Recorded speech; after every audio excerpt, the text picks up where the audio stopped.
అచ్చం రెస్టారెంట్ స్టైల్లోనే దమ్ బిర్యానీ ఇలా ట్రై చేసి చూడండి, చాలా టేస్టీగా ఉంటుంది. ఇక్కడ నేను 1 kg చికెన్ తీసుకున్నాను. ఇందులో ఒక ఆనియన్ పిండేసుకోండి, అలాగే టేస్ట్కి సరిపడినంత సాల్ట్, కొద్దిగా అల్లం వెల్లుల్లి పేస్ట్, పసుపు, కొద్దిగా మీ స్పైసెస్కి తగ్గట్టుగా కారం, అలాగే కొంచెం పెరుగు, ఇలా కొత్తిమీర పచ్చిమిర్చి పేస్ట్ యాడ్ చేసేసుకున్నాను. బిర్యానీ మసాలా యాడ్ చేసుకొని ఇదంతా కూడా యాడ్ చేసుకున్నాక మిక్స్ చేసుకొని పక్కన పెట్టేసుకోండి. ఇప్పుడు ఒక బాండీలో ఇందులో కొద్దిగా ఆయిల్, అలాగే స్పైసెస్ అన్నీ కూడా యాడ్ చేసుకొని ఆనియన్స్ అన్నీ కూడా బాగా ఫ్రై అయిపోయాక మనం మిక్స్ చేసి పెట్టేసుకున్న చికెన్ అంతా కూడా బాగా ఫ్రై చేసేసుకోండి. పక్కన స్టవ్ మీద ఒక బాండీలో వాటర్ అంతా కూడా వేసుకొని ఇందులో స్పైసెస్ అన్నీ కూడా వేసుకున్నాక బాగా మరగనిచ్చేయండి. ఇక్కడ నేనైతే 1 kg బాస్మతి రైస్ అయితే తీసేసుకున్నాను. 1 kg చికెన్కి 1 kg బాస్మతి రైస్ అయితే సరిపోతుంది. ఈ వాటర్లో కొద్దిగా సాల్ట్ యాడ్ చేసుకోండి టేస్ట్ చూసి.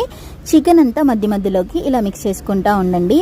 వాటర్ అంతా కూడా బాగా బాయిల్ అయిపోయాక మనం రైస్ అంతా కూడా ఇందులో యాడ్ చేసుకొని 80% వరకు రైస్ అంతా కుక్ చేసేసుకున్నాక ఇప్పుడు అందులో యాడ్ చేసేసుకోండి రైస్ అంతా కూడా ఈ విధంగా. అలాగే ఆనియన్స్ ఫ్రై చేసుకొని పక్కన పెట్టేసుకున్నాక ఆ ఫ్రైడ్ ఆనియన్స్ కూడా అన్ని ఇందులో వేసేసుకున్నాక ఇలా సైడ్కి అంతా కూడా అడ్జస్ట్ చేసుకుంటా వేసుకోండి రైస్ అంతా కూడా. నేనైతే కొద్దిగా చికెన్ తీసి పక్కన పెట్టేసుకున్నాను, ఆ చికెన్ కూడా ఇందులో వేసేసుకోండి. కొంచెం కొత్తిమీర, అలాగే ఇందులో గీ యాడ్ చేసేసుకున్నాక స్టవ్ ఫ్లేమ్ లో ఫ్లేమ్లో పెట్టేసుకొని ఒక 5 minutes పాటు మంచిగా కుక్ చేసేసుకొని సర్వ్ చేసేయండి. బిర్యానీ అయితే రెడీ అయిపోయింది.